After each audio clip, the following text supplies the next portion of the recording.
আসসালামু আলাইকুম। আমি অ্যাডভোকেট মাসুদুর রহমান বোনাফাইড ল একাডেমির পক্ষ থেকে আপনাদের শুভেচ্ছা জানাই। 2023-24 সেশনের এলএলবি প্রথম বর্ষের পরীক্ষার্থীদের জন্য আজ আমাদের আলোচ্য বিষয় চতুর্থ পত্রের গ অংশ, অর্থাৎ সুনির্দিষ্ট প্রতিকার আইন। আমরা সুনির্দিষ্ট প্রতিকার আইন থেকে কয়েকটি প্রশ্ন, বাছাইকৃত প্রশ্ন আলোচনা করব। এখান থেকে আপনাদের দুইটি প্রশ্ন থাকবে, একটির অ্যান্সার করতে হবে, অর্থাৎ এখানে 20 মার্কসের অ্যান্সার করতে হবে আপনাদের। তো সুনির্দিষ্ট প্রতিকার আইন ছোট আইন, কিন্তু এখানে অনেকগুলো বিষয় আছে যেগুলো সংক্ষিপ্তভাবে আমরা আজ আলোচনা করব। আমাদের প্রথম প্রশ্ন, সুনির্দিষ্ট চুক্তি পালন বলতে কি বুঝো? অর্থাৎ এই প্রশ্নটা দিয়ে বোঝানো হচ্ছে যে চুক্তির সুনির্দিষ্ট কার্য সম্পাদন বলতে কি বোঝায়। চুক্তির সুনির্দিষ্ট কার্য সম্পাদনের নির্দিষ্ট কোনো সংজ্ঞা সুনির্দিষ্ট প্রতিকার আইনে দেওয়া হয়নি, কিন্তু আমরা সুনির্দিষ্ট প্রতিকার আইনের যে 5 ধারা, সেই ধারাতে সুনির্দিষ্ট প্রতিকার প্রদানের যে পদ্ধতি দেখি, সেখানে আমরা দেখতে পাই যে সুনির্দিষ্ট প্রতিকার দেওয়ার যে মাধ্যম বা উপায়, সেখানে একটা উপায় হচ্ছে যে ব্যক্তি কোনো কাজ করতে বাধ্য তাকে সেই কাজ করার আদেশ প্রদানের মাধ্যমে সুনির্দিষ্ট প্রতিকার দেওয়া যায়। এই যে ব্যক্তি কোনো কাজ করতে বাধ্য, এই বিষয়টা এখানে গুরুত্বপূর্ণ। অর্থাৎ যদি কোনো ব্যক্তির কোনো কাজ করতে কোনো বাধ্যবাধকতা থাকে, তাকে সেই কাজ করার যে আদেশ প্রদান করা, সেটাই হচ্ছে চুক্তির সুনির্দিষ্ট কার্য সম্পাদন। আর এই চুক্তির সুনির্দিষ্ট কার্য সম্পাদন কখন দেওয়া হয় এবং কখন দেওয়া হয় না, এই বিষয়টা আলোচনা করা হয়েছে ধারা 12 এবং ধারা 21-এ। আমাদের পরবর্তী প্রশ্ন, কোন কোন চুক্তি সুনির্দিষ্টভাবে কার্যকর করা যায় এবং কোন কোন চুক্তি সুনির্দিষ্টভাবে কার্যকর করা যায় না, উদাহরণ সহ আলোচনা করো। অর্থাৎ আমাদের প্রথম প্রশ্নের এই অংশটুকু এখন আমরা আলোচনা করব একসাথেই, যে কোন কোন চুক্তির সুনির্দিষ্ট কার্য সম্পাদন করা যায়। এর উত্তর আছে ধারা 12-তে। এখানে মোট 4টি ক্ষেত্রের কথা বলা আছে, যে 4টি ক্ষেত্রে বলা হয়েছে চুক্তির সুনির্দিষ্ট কার্য সম্পাদন করা যাবে। 4টি বিষয় আমরা আলোচনা করব। তার আগে আমি যেটা বলছিলাম যে চুক্তির সুনির্দিষ্ট কার্য সম্পাদন বলতে কি বোঝায়, এটা আগে আপনাদেরকে একদম স্পষ্ট করতে হবে। চুক্তিতে যা বলা থাকবে, চুক্তিতে যে সকল শর্ত থাকবে, সেই শর্ত অনুযায়ী কাজ করতে হবে, এর কোনো বিকল্প নেই। অর্থাৎ চুক্তিতে যা বলা আছে তাই করতে হবে, এটাই হচ্ছে চুক্তির সুনির্দিষ্ট কার্য সম্পাদন। এখন এই চুক্তিতে যা বলা আছে তাই করতে হবে কোন কোন ক্ষেত্রে, সেই বিষয়গুলো আমরা এখন দেখব। প্রথম পয়েন্ট, ট্রাস্ট বিষয়ক যদি চুক্তি হয়, তাহলে সেটা সবসময়ের জন্য কি হবে? সুনির্দিষ্টভাবে কার্য সম্পাদন হবে। আমরা জানি যে কি করা যায়, যে ট্রাস্ট গঠন করা যায়। অর্থাৎ আপনি চাচ্ছেন আপনার সম্পত্তিটা আপনার অনুপস্থিতিতে বা আপনি মারা গেলে সেটা কোনো একজন ব্যক্তি ওই সম্পত্তি থেকে যে লাভ হবে, যে মুনাফা আসবে, সেটা যেন ভোগ করে। তাহলে আপনি একজনকে দায়িত্ব দিবেন, তাকে বলা হবে ট্রাস্টি। আর ট্রাস্টির দায়িত্ব হবে সেটা দেখাশোনা করা এবং তার উপর যে অর্পিত দায়িত্ব সেটা পালন করা, এবং সেখান থেকে যে বেনিফিটটা আসবে সেটা সুবিধাভোগী বা বেনিফিশিয়ারিকে দেওয়া। তাহলে এই যে ট্রাস্ট, এটা একটা কি চুক্তি। তো এই ট্রাস্ট যখন হবে, সেক্ষেত্রে কি করতে হবে?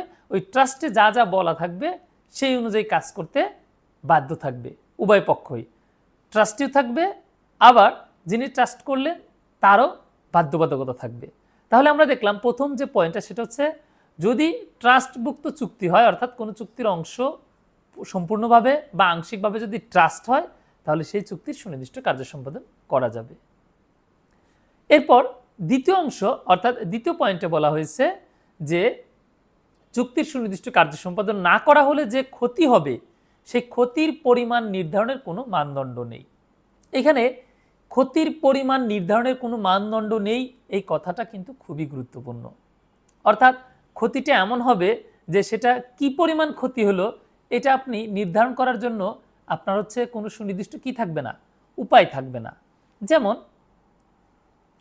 আপনার খুবই দুর্লভ একটি বস্তু প্রাচীনকালের, সেটার বর্তমান বাজার মূল্য কিন্তু কি করা যাবে না, তুলনা করা যাবে না।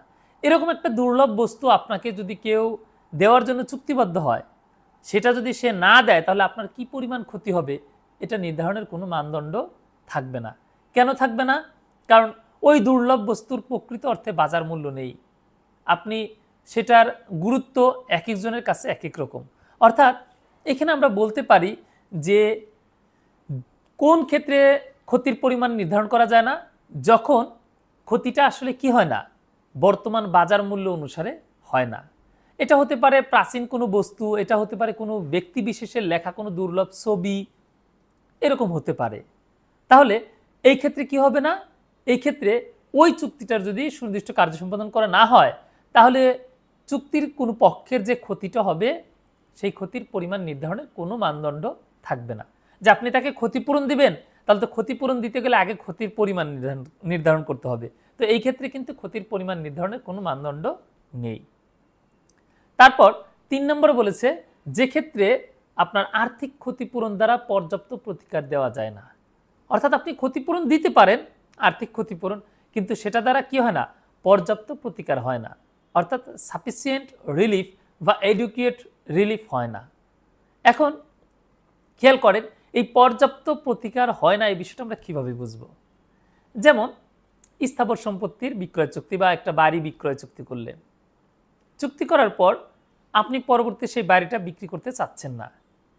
এই ক্ষেত্রে এই যে পক্ষের কাছে আপনি বাড়িটা বিক্রি করতে চাচ্ছেন না, সেই পক্ষের এখন যে ক্ষতিটা হবে, আপনি চাইলে ক্ষতিপূরণ দিতে পারেন, কিন্তু সেটা কখনো পর্যাপ্ত হবে না।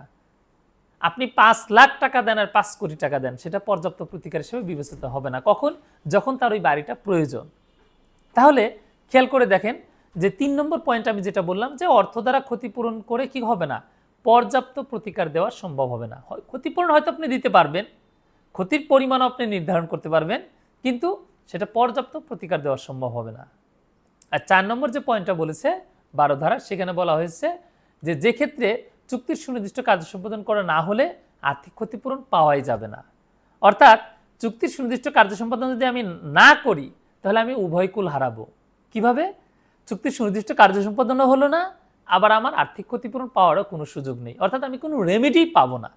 তখন কি করতে হবে? চুক্তিতে যা বলা আছে সেই অনুযায়ী কাজ করতে হবে।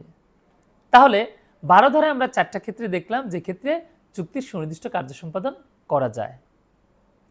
12 ধারার ব্যাখ্যাটাও খুব গুরুত্বপূর্ণ, এটা মনে রাখতে হবে যে আদালত শ্যাল প্রিজিউম করবে যে চুক্তির সুনির্দিষ্ট কার্য সম্পাদন যদি স্থাবর সম্পত্তির ক্ষেত্রে হয়, তাহলে সেটা অর্থ দ্বারা ক্ষতিপূরণ করা যাবে না। আর যদি অস্থাবর সম্পত্তি হয়, তাহলে অর্থ দ্বারা ক্ষতিপূরণ করা যেতে পারে। অর্থাৎ চুক্তির বিষয়বস্তু যদি হয় জমি, যদি বাড়ি, দালান কোঠা এগুলো হয়, তাহলে সেই চুক্তির সুনির্দিষ্ট কার্য সম্পাদন করতে হবে। কেন করতে হবে? কারণ এটা অর্থ দ্বারা ক্ষতিপূরণ করা যাবে না বলে আদালত ধরে নিবে।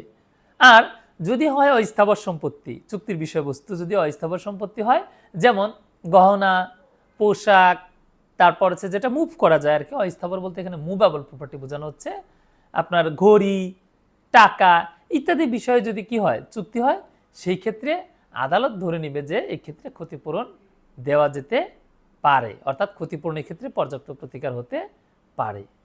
তাহলে আমরা 12 ধারা দেখলাম। এখন আমরা আমাদের পরবর্তী অংশ, অর্থাৎ এই যে প্রশ্নের পরবর্তী অংশ, কোন কোন চুক্তি সুনির্দিষ্ট কার্যকর করা যায় না, এই অংশটা আমরা আলোচনা করব। এটা 21 ধারাতে বলা আছে, এখানে মোট 8টি ক্ষেত্রের কথা বলা আছে যখন চুক্তির সুনির্দিষ্ট কার্য সম্পাদন করা যাবে না। অর্থাৎ একটা চুক্তিতে যা বলা আছে তাই করতে কাউকে বাধ্য করা যাবে না। কয়টা ক্ষেত্রে? 8টা ক্ষেত্রে। আমরা প্রথম ক্ষেত্রটা দেখি, যেখানে বলছে যে আর্থিক ক্ষতিপূরণ যেখানে পর্যাপ্ত প্রতিকার, সেখানে চুক্তির সুনির্দিষ্ট কার্য সম্পাদন করতে হবে না। অর্থাৎ যে সমস্যার সমাধান অর্থ দিয়ে, টাকা দিয়ে করা যাচ্ছে, যে ক্ষতিটা হয়েছে সেই ক্ষতিটা টাকা দিয়ে পুষিয়ে নেওয়া যাচ্ছে, এইরকম ক্ষতির ক্ষেত্রে কি হবে না, আপনার চুক্তির সুনির্দিষ্ট কার্য সম্পাদন হবে না। এরপরে দ্বিতীয় শর্তে বলেছে যে যদি কোনো চুক্তি অনেক সূক্ষ্ম হয়, তারপর হচ্ছে অনেক জটিল হয়, অসংখ্য বা পুঙ্খানুপুঙ্খ বিবরণ থাকে, অথবা ব্যক্তিগত যোগ্যতার উপর নির্ভরশীল হয়, তাহলে সেই চুক্তির সুনির্দিষ্ট কার্য সম্পাদন করা যাবে না। এখানে খেয়াল করে দেখবেন, আমি প্রত্যেকটা উদাহরণ দিয়ে বোঝাচ্ছি।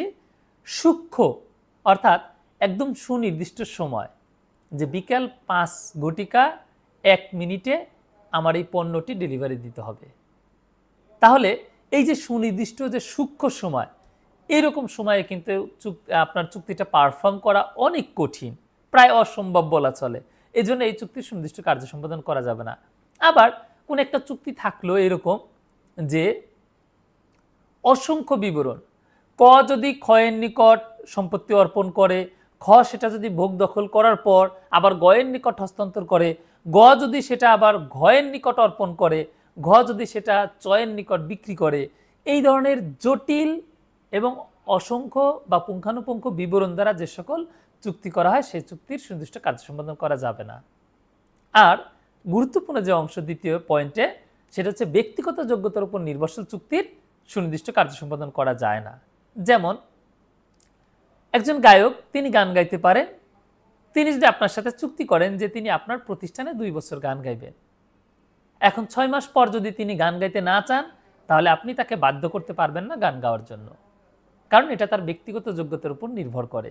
ঠিক একই রকমভাবে একজন ক্রিকেটার, যিনি একটা নির্দিষ্ট দলে খেলার জন্য চুক্তি করল, তিনি পরবর্তীতে ওই দলে আর খেলতে চাইলেন না, অপারগতা প্রকাশ করলেন, তাকে খেলতে বাধ্য করা যাবে না।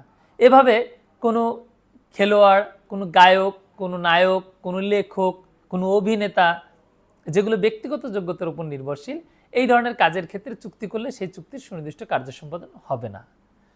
আপনাকে একজন ঔপন্যাসিক বলল যে তিনি উপন্যাস লিখে দিবেন আপনাকে 5টা, তিনি 2টো লেখার পর আর লিখতে চাচ্ছেন না, আপনি তাকে বাধ্য করতে পারবেন না। এরপর আমরা দেখব 3 নম্বর পয়েন্টে, যে চুক্তির শর্তাবলী আদালত কি করতে পারে না, সুনির্দিষ্টভাবে নির্ধারণ করতে পারে না, সেই চুক্তির সুনির্দিষ্ট কার্য সম্পাদন করা যায় না। এখানে গুরুত্বপূর্ণ যে বিষয়টা, সেটা হচ্ছে একটা চুক্তির কোন অংশ কার্যকর করা হয়, শর্ত। সেই শর্তই যদি সুনির্দিষ্ট না হয়, তাহলে কিভাবে সেটার কি সুনির্দিষ্ট কার্য সম্পাদন করবে? অর্থাৎ চুক্তির সুনির্দিষ্ট কার্য সম্পাদন করতে গেলে চুক্তির শর্ত সুনির্দিষ্ট হতে হবে। কিরকম? আপনি চুক্তি করলেন যে আপনার অনেকগুলো গুদামঘর আছে, আপনি কোন একজন ব্যক্তির সাথে চুক্তি করলেন যে তাকে 3টি গুদামঘর ভাড়া দিবেন। এখন এই যে গুদামঘর 3টি ভাড়া দিবেন, সেটা কত টাকা মূল্যে, কোন গুদামঘরটি কি কাজে ব্যবহার করা, আপনার বিভিন্ন ধরনের গুদামঘর আছে, এটা কি করা নেই, সুনির্দিষ্ট করা হয়নি। যেহেতু সুনির্দিষ্ট করা হয়নি, সেহেতু এই চুক্তির সুনির্দিষ্ট কার্য সম্পাদন করা যাবে না। অর্থাৎ চুক্তির শর্তটাও কি হতে হবে, স্পেসিফিক বা সুনির্দিষ্ট হতে হবে। যদি চুক্তি সুনির্দিষ্ট না হয়, আপনার হচ্ছে ভেগ হয়, অস্পষ্ট হয়, ভাষা হয়, ওই চুক্তির সুনির্দিষ্ট কার্য সম্পাদন করা যায় না। এরপরে বলা হচ্ছে 4র্থ পয়েন্টে, যেখানে বলছে যে চুক্তিটি প্রকৃতিগতভাবেই প্রত্যাহারযোগ্য, রিভোকেবল কন্ট্রাক্ট, অর্থাৎ চুক্তিটা এরকম ধরন যে চাইলে যে কোনো সময় যে কেউ প্রত্যাহার করে নিতে পারে, ওই চুক্তির সুনির্দিষ্ট কার্য সম্পাদন করা যায় না। এরপরে বলছে যে কোম্পানির উদ্যোক্তা যদি তাকে প্রদত্ত কোনো ক্ষমতার বাইরে গিয়ে সে চুক্তি করে, সে চুক্তির সুনির্দিষ্ট কার্য সম্পাদন করা যাবে না। যেমন কোম্পানির উদ্যোক্তাকে ক্ষমতা দেওয়া হয়েছে যে তিনি কি করবেন, শিল্প কারখানা প্রতিষ্ঠার জন্য বা একটা সে সার কারখানা প্রতিষ্ঠার জন্য তিনি জমি ক্রয় করবেন, কিন্তু তিনি জমি ক্রয় করলেন গার্মেন্টস শিল্প প্রতিষ্ঠার জন্য, এটা তার ক্ষমতা বহির্ভূত কাজ। তো সুতরাং যখন কোম্পানির উদ্যোক্তা বা প্রমোটর তার ক্ষমতার বহির্ভূত কোনো কাজ করে বা চুক্তি করে, সেই চুক্তির সুনির্দিষ্ট কার্য সম্পাদন করা যায় না।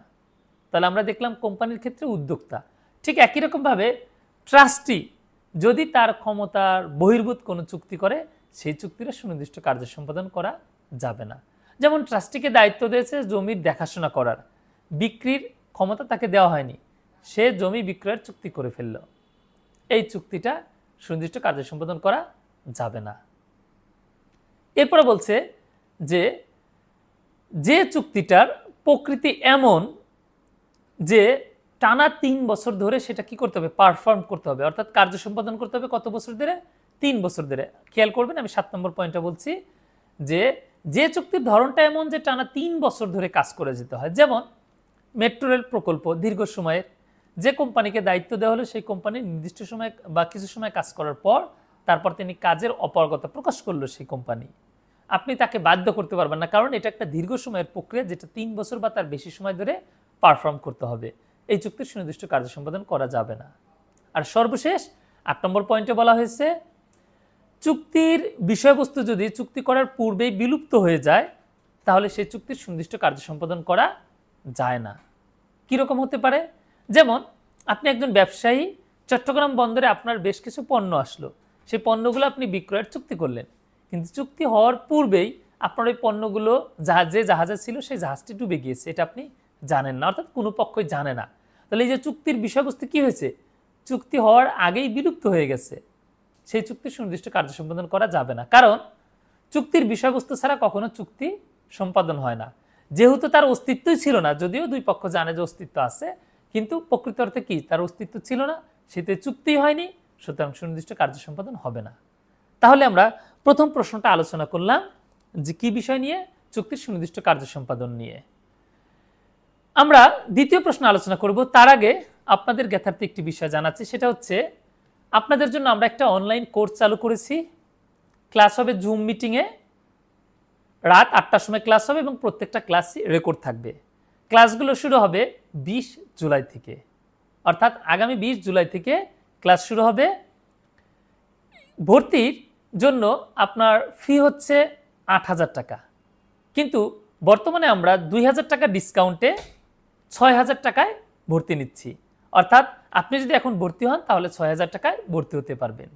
আর ভর্তি হলে আমরা আপনাদেরকে আমাদের যে কোর্স ম্যাটেরিয়াল সেটা আমরা কুরিয়ার সার্ভিসের মাধ্যমে পাঠিয়ে দিব।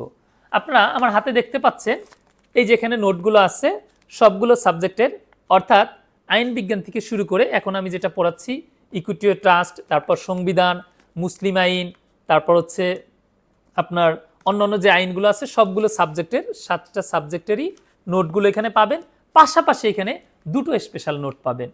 একটা হচ্ছে মুসলিম ফারাইজের অঙ্ক, অর্থাৎ মুসলিম ফারাইজের যে অঙ্কের অংশ আছে সেগুলো একটু জটিল, এর জন্য আমরা এটার জন্য আলাদা একটা স্পেশাল নোট তৈরি করেছি। আর আয়কর আইন অর্থাৎ রাজস্ব আইনের যে অংশ, আয়কর আইন থেকে আমরা কি করেছি একটা স্পেশাল নোট তৈরি করেছি। এই সর্বসাকল্যে আপনার এই যে 7টা সাবজেক্ট পাশাপাশি আরও দুটো স্পেশাল নোট, এই নোটগুলো আপনি সম্পূর্ণ ফ্রি পাবেন। কখন? যখন আপনি আমাদের এই কোর্সে ভর্তি হবেন। এবং আমি আগেই বলেছি ক্লাস শুরু হবে 20 জুলাই থেকে। আপনি চাইলে এখন ভর্তি হয়ে যেতে পারেন। ক্যাপশনে যে মোবাইল নাম্বার দেওয়া আছে সেই মোবাইল নাম্বারে যোগাযোগ করে সেই নাম্বারে বিকাশ বা নগদের মাধ্যমে সেন্ড মানি করে বা ক্যাশ ইন করে আপনি ভর্তি হয়ে যেতে পারবেন। আর ভর্তি হলে আপনাদেরকে আমরা একটা প্রাইভেট গ্রুপে অ্যাড করে দিব, সেই গ্রুপে ক্লাসের লিঙ্ক দেওয়া হবে এবং আপনি জুম অ্যাপস নামিয়ে সেই ক্লাসে অংশগ্রহণ করতে পারবেন। প্রত্যেকটা ক্লাস রেকর্ড থাকবে, আপনি যদি কোনো কারণে ক্লাস মিস করেন তাহলে আপনি পরবর্তীতে সেই ক্লাসটা বারবার শুনতে পারবেন। ক্লাস হবে প্রায় 35 থেকে 40টি এবং নির্দিষ্ট একটি শিডিউল যেটা ইতিমধ্যে দেওয়া হয়েছে, সেই শিডিউল মেনটেন করেই ক্লাসগুলো নেওয়া হবে। তাহলে আমরা পরবর্তী প্রশ্ন আলোচনা করব। পরবর্তী প্রশ্ন হচ্ছে সুনির্দিষ্ট প্রতিকার কাকে বলে, অর্থাৎ স্পেসিফিক রিলিফ কাকে বলে। সুনির্দিষ্ট প্রতিকার আইনে এই সুনির্দিষ্ট প্রতিকারের কোনো সংজ্ঞা দেওয়া হয়নি, কিন্তু আমরা এটার একটা ব্যাকগ্রাউন্ড দেখতে পাই যে সেটা কি, যে শুরুর দিকে আপনার এই স্পেসিফিক রিলিফ ছিল না। তখন যদি চুক্তি ভঙ্গ হতো তাহলে কি করা হতো, ক্ষতিপূরণ চাওয়া হতো, যেটা চুক্তি আইনের বিধান। তো এই যে স্পেসিফিক রিলিফ সুনির্দিষ্ট প্রতিকারের ধারণাটা আমরা পেয়েছি হচ্ছে ইংল্যান্ড থেকে। ব্রিটেনের কোর্টগুলোতে যখন আপনার এই চুক্তি ভঙ্গ হতো সেখানে কোর্টগুলোতে মামলা করলে আদালত ক্ষতিপূরণ দিত, কিন্তু কিছু কিছু ক্ষেত্রে দেখা যাচ্ছিল যে চুক্তির কোনো একটা পক্ষ ক্ষতিপূরণ পেয়ে সন্তুষ্ট না, তিনি চাচ্ছেন চুক্তিতে যা বলা আছে সেটাই করতে হবে। তখন ইকুইটি আদালতে গেলে ইকুইটি আদালত এটা বিবেচনায় নিয়ে সিদ্ধান্ত দিল যে হ্যাঁ, ক্ষেত্র বিশেষে চুক্তিতে যা বলা আছে তাই করাটাই ন্যায় বিচার। আর এভাবেই এই রেমেডিটা এসেছে যে চুক্তিতে যা বলা আছে তাই করতে হবে। আর সেটার আলোকেই পরবর্তীতে আমরা দেখতে পাই সুনির্দিষ্ট প্রতিকারের কনসেপ্টটা আরও একটু ডেভেলপ হয়েছে। আমরা দেখতে পাই এখানে স্থাবর সম্পত্তির দখল পুনরুদ্ধার, তারপর ঘোষণামূলক মোকদ্দমা, নিষেধাজ্ঞা, দলিল বাতিল, দলিল সংশোধন, তারপর হচ্ছে দলিল রদ বা চুক্তি রদ, তারপর চুক্তির সুনির্দিষ্ট কার্য সম্পাদন, এগুলোকে সুনির্দিষ্ট প্রতিকার হিসেবে বিবেচনা করা হয়েছে। তো আমরা এখান থেকে পরবর্তী প্রশ্নটা আলোচনা করব। স্থাবর সম্পত্তির দখল পুনরুদ্ধারের ক্ষেত্রে সুনির্দিষ্ট প্রতিকার আইনের 8 এবং 9 ধারায় কি ধরনের প্রক্রিয়ার কথা বলা আছে, অর্থাৎ স্থাবর সম্পত্তি যদি বেদখল হয়ে যায় তখন আপনি কি করবেন। এখানে দুটো ধারা আমরা আলোচনা করব একসাথে। প্রথমে আমরা আলোচনা করব 8 ধারা। 8 ধারায় বলা হয়েছে স্থাবর সম্পত্তির দখলের অধিকারী ব্যক্তি দেওয়ানি কার্যবিধির পদ্ধতি অনুসরণ করে তার দখল পুনরুদ্ধার করতে পারবে, রিকভারি অফ পজেশন। অর্থাৎ আপনার জমি বা আপনার বাড়ি বা আপনার দালান কোঠা যদি অন্য কোনো ব্যক্তি দখল করে নিয়ে যায়, আপনি যে সম্পত্তির মালিক তখন আপনি কি করতে পারবেন, আপনি সুনির্দিষ্ট প্রতিকার আইনের ৮ ধারার অধীনে মোকদ্দমা দায়ের করে সেই সম্পত্তি পুনরুদ্ধার করতে পারবেন। কখন পারবেন, যখন আপনি সম্পত্তির মালিক, অর্থাৎ আপনার কি আছে, দখলের অধিকার আছে। তো দখলের অধিকার কার থাকে, যিনি মালিক তারই তো থাকে। ৮ ধারায় শুধু এটুকুই বলা আছে, আরও আমরা বিস্তারিত আলোচনা করবো ৮ ধারা সম্পর্কে কখন, ৯ ধারার সাথে যখন আমরা পার্থক্যটা পড়ব। এখন দেখি ৯ ধারায় কি বিধান আছে। ৯ ধারায় বলা হয়েছে, যদি কোনো ব্যক্তি যিনি কোনো একটা সম্পত্তির দখলে ছিলেন, তাকে যদি তার ইচ্ছার বিরুদ্ধে অথবা আইনানুগ পন্থা ছাড়া, অর্থাৎ আইনানুগ উপায় ছাড়া বা বেআইনিভাবে যদি তাকে বেদখল করা হয়, তাহলে কি হবে, তিনি দখল পুনরুদ্ধার করার জন্য মামলা দায়ের করতে পারবেন। অর্থাৎ ৯ ধারায় মামলা দায়ের করতে গেলে আপনাকে দেখাতে হবে যে আপনি দখলে ছিলেন, আপনাকে বেদখল করা হয়েছে। কিভাবে বেদখল করা হয়েছে, অন্যায়ভাবে, আপনার ইচ্ছার বিরুদ্ধে, বেআইনিভাবে আপনাকে বেদখল করা হয়েছে। তাহলে আপনি ৯ ধারায় স্থাবর সম্পত্তির দখল পুনরুদ্ধারের জন্য মামলা করতে পারবেন।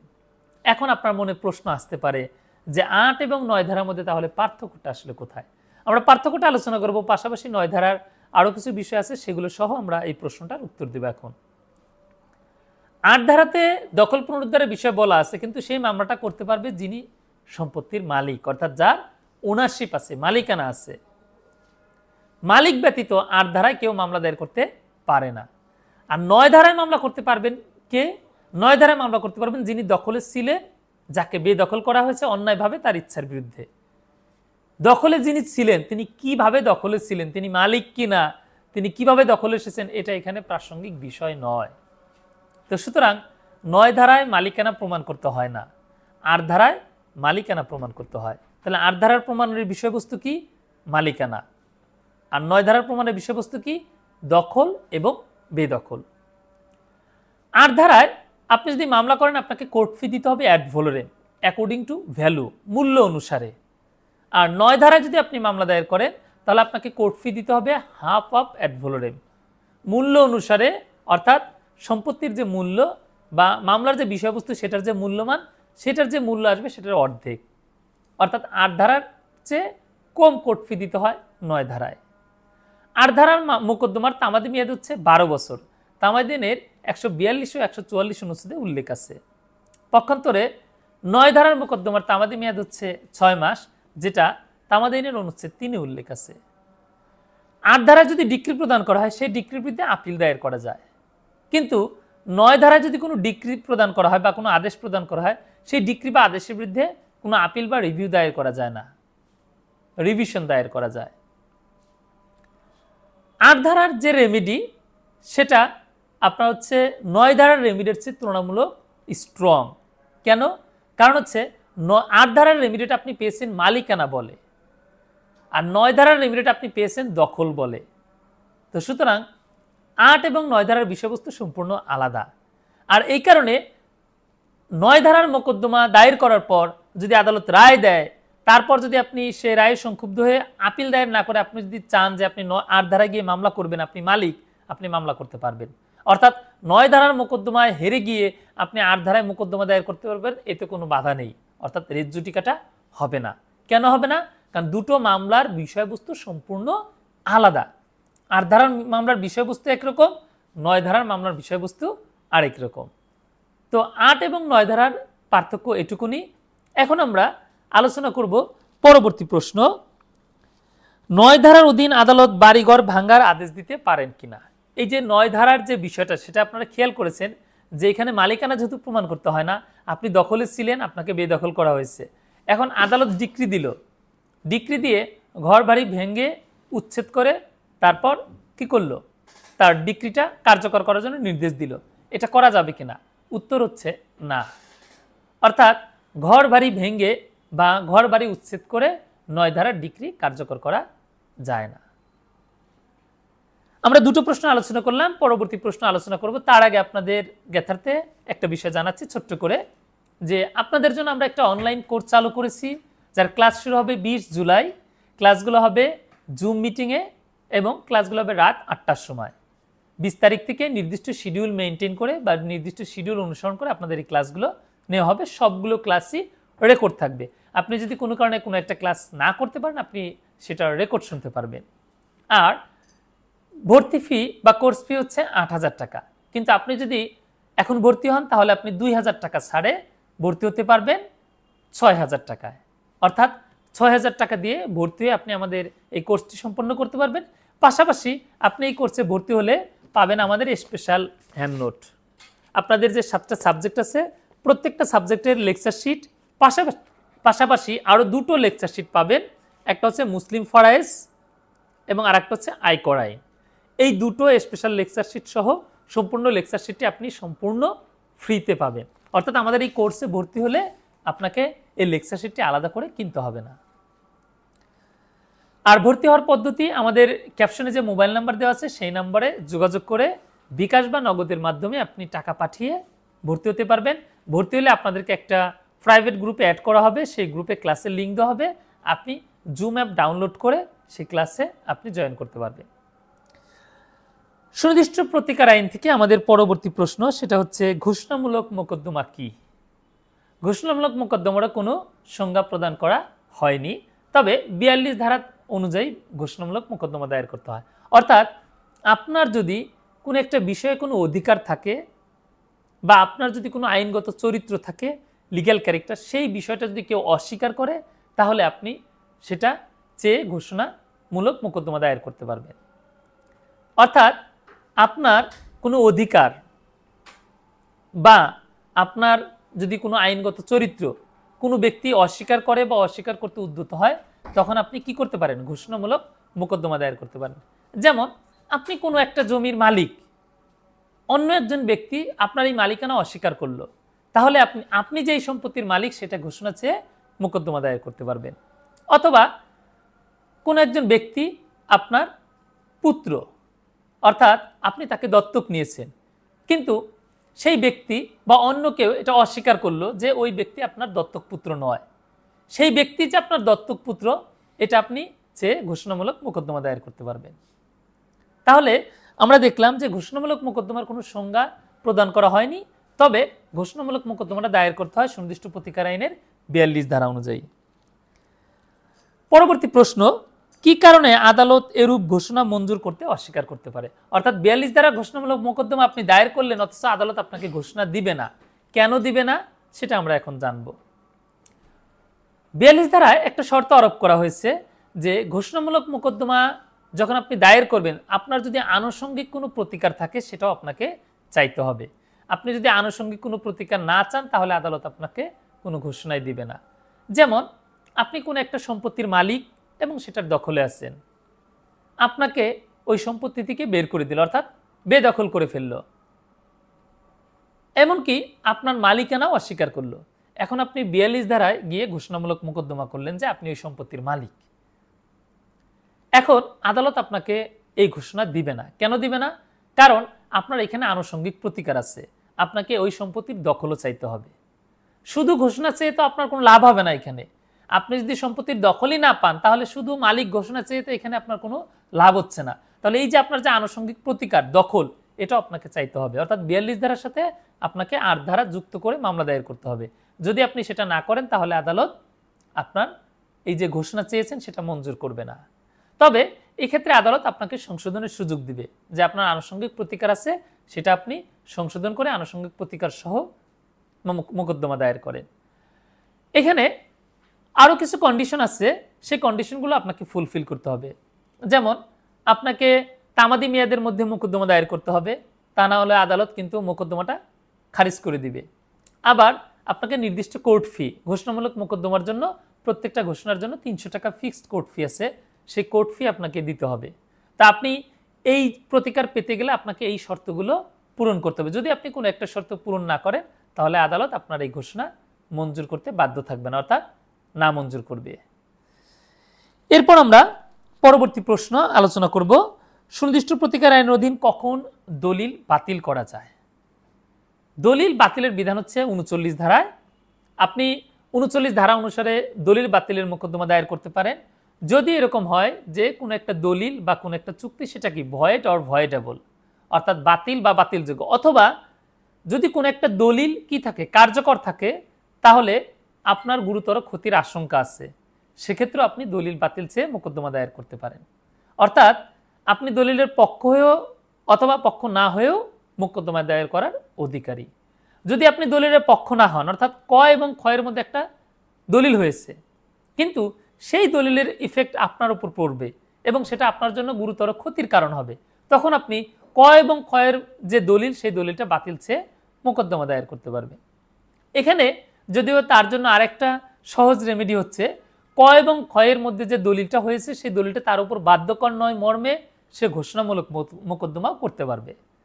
আর যদি সে দলিলের পক্ষ হয়, ক এবং খ আমি যেটা বললাম, তাহলে তাদেরকে অবশ্যই 39 ধারায় দলিল বাতিলের মোকদ্দমা দায়ের করতে হবে। এখানে মূল বিষয় যেটা হচ্ছে, আপনি যে বলছেন দলিলটি ভয়েড অর ভয়েডেবল, বাতিলযোগ্য, কি কারণে সেটা আপনাকে প্রমাণ করতে হবে এবং আপনি তখন দলিলের পক্ষ।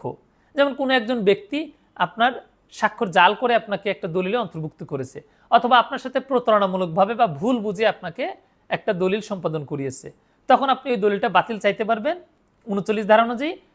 এবং এক্ষেত্রে আপনাকে প্রমাণ করতে হবে যে দলিলটি ভয়েড অর ভয়েডেবল। আর আপনি যদি দলিলের পক্ষ না হন, তাহলেও আপনি মামলা দায়ের করতে পারবেন। আপনাকে দেখাতে হবে যে কোনো একটা দলিল কার্যকর থাকলে সেই দলিলের ফলে আপনার গুরুতর ক্ষতির আশঙ্কা আছে। 39 ধারার মোকদ্দমার তামাদি মেয়াদ হচ্ছে 3 বছর এবং এই ক্ষেত্রে কোর্ট ফি দিতে হবে অ্যাড ভলোরেম। পরবর্তী প্রশ্ন হচ্ছে আমাদের ঘোষণামূলক মামলা নিয়ে। আমরা যদিও কিছুক্ষণ আগে ঘোষণামূলক মোকদ্দমা আলোচনা করেছি, সেখান থেকে আরেকটা বিষয়, সেটা হচ্ছে ঘোষণামূলক মামলার প্রকৃতি ও পরিধি। ঘোষণামূলক মামলা কোন কোন বিষয়ে দায়ের করা যায় এই বিষয়টা এখানে জানতে চেয়েছে। আমি ইতিপূর্বে বলেছি যে ঘোষণামূলক মোকদ্দমা দায়ের করা যাবে হচ্ছে দুইটা ক্ষেত্রে। একটা হচ্ছে আপনার আইনগত মর্যাদা, লিগ্যাল ক্যারেক্টার, যেটা আমি উদাহরণ দিয়েছি যে অমুক আমার দত্তক পুত্র, অমুক আমার বিবাহিত স্ত্রী, অমুক আমার বিবাহিত স্বামী, এগুলো ঘোষণা চেয়ে আপনি মোকদ্দমা দায়ের করতে পারবেন। আবার আরেকটা হচ্ছে সম্পত্তির অধিকার নিয়ে। আপনি কোনো একটা জমির মালিক, আপনি কোনো সম্পত্তির মালিক, তখন আপনি সেটার মালিকানা ঘোষণা চেয়ে মোকদ্দমা দায়ের করতে পারবেন। কিন্তু আপনি যদি কারো কাছে টাকা পান, আপনি যে তার কাছে টাকা পান, আপনি পাওনাদার, সেই মর্মে ঘোষণা চেয়ে আপনি কোনো মোকদ্দমা দায়ের করতে পারবেন না, কারণ সেটা 42 দ্বারা ঘোষণামূলক মোকদ্দমার আওতায় আসবে না। কারণ আপনার মূল রেমিডি কি? টাকা। আপনি টাকা পাবেন, তাহলে আপনাকে অর্থের মামলা দায়ের করতে হবে। এখানে ঘোষণামূলক মোকদ্দমা দায়ের করে আপনি কোনো রেমিডি পাবেন না। পরবর্তী প্রশ্ন, ঘোষণার সাথে অতিরিক্ত প্রতিকার না চাইলে ফলাফল কি? অর্থাৎ এই অতিরিক্ত প্রতিকার বলতে বোঝানো হচ্ছে আনুষঙ্গিক প্রতিকার, কনসিকুয়েন্সিয়াল রিলিফ। আমি যেটা কিছুক্ষণ আগেই বলেছি যে আপনি যদি ঘোষণামূলক প্রতিকারের সাথে আপনার আরও কোনো প্রতিকার থাকে, সেটাও আপনাকে চাইতে হবে। যদি আপনি সেই প্রতিকার না চান, তাহলে আদালত আপনাকে কোনো ঘোষণাই দিবে না, অর্থাৎ কোনো প্রতিকারই দিবে না। আমাদের সর্বশেষ প্রশ্ন, রিসিভার নিয়োগ সংক্রান্ত এসআর অ্যাক্টের বিধান আলোচনা করো। সুনির্দিষ্ট প্রতিকার আইনের অধীনে 44 ধারায় রিসিভার সংক্রান্ত বিধান আছে। অর্থাৎ যদি আপনার কোনো সম্পত্তি ক্রয় করা হয়, সেটা রায়ের আগে হোক রায়ের পরে হোক, সেই সম্পত্তির দেখাশোনার জন্য অর্থাৎ দায়িত্ব নেওয়ার জন্য একজনকে আপনার কি করতে হয়? দায়িত্ব দিতে হয়, অর্থাৎ রিসিভার নিয়োগ করতে হয়। আমরা দেখি যে দেওয়ানি মোকদ্দমার ক্ষেত্রে অনেক সময় সম্পত্তি ক্রয় করা হয় নানাবিধ কারণে। এই যে সম্পত্তিটা যে ক্রয় করা হলো, সেটা আপনার দেখাশোনার জন্য অবশ্যই একজনকে দায়িত্ব দিতে হবে, তাহলে তো সেই সম্পত্তির ক্ষতি হবে বা নষ্ট হবে। তো এই জন্য এই সম্পত্তিটা দেখাশোনা করার জন্য রিসিভার নিয়োগ করতে হয়। সেটা সুনির্দিষ্ট প্রতিকার আইনের বিধান অনুযায়ী এখানে বলা হয়েছে যে রায়ের আগে বা রায়ের পরে আদালত রিসিভার নিয়োগ করতে পারে। কোন আইন অনুসরণ করে?